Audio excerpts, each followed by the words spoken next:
বেশ বড় একটা সাইজের ট্যাংরাও আছে, দেখুন ট্যাংরাটা কত বড়।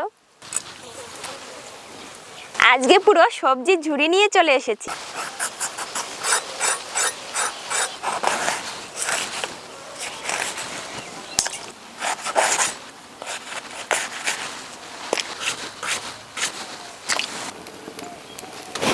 নুন, হলুদ গুঁড়ো, শুকনো খোলায় জিরে ভেজে নেব।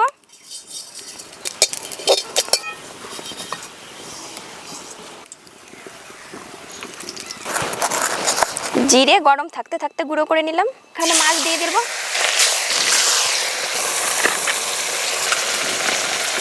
কাঁচা লঙ্কা, আদা,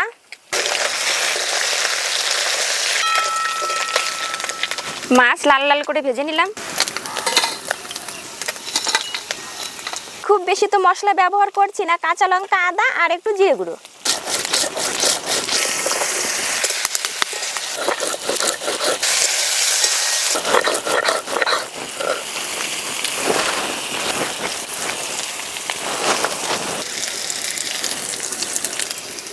আলু ভেজে নেব। এভাবে আলু ভেজে নিলাম। তেজপাতা, গোটা জিরে, একটু জল, হলুদ গুঁড়ো, কাশ্মীরি লঙ্কার গুঁড়ো, ভেজে রাখা আলু পটল, একটু নাড়াচাড়া করে নিলাম। জল দিয়ে দেব। ভেজে রাখা ট্যাংরা মাছ দিয়ে দেব। বড় করে কেটে রাখা টমেটো দিয়ে দেব। 2 মিনিটের জন্য ঢাকা দিয়ে দিলাম।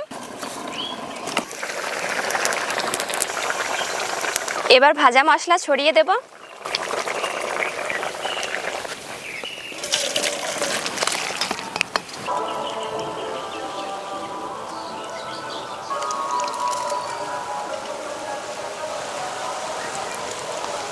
দেশি ট্যাংরা মাছ আমার ভীষণ পছন্দের একটা মাছ, আর তার ঝোল তো অসাধারণ হয়েছে খেতে।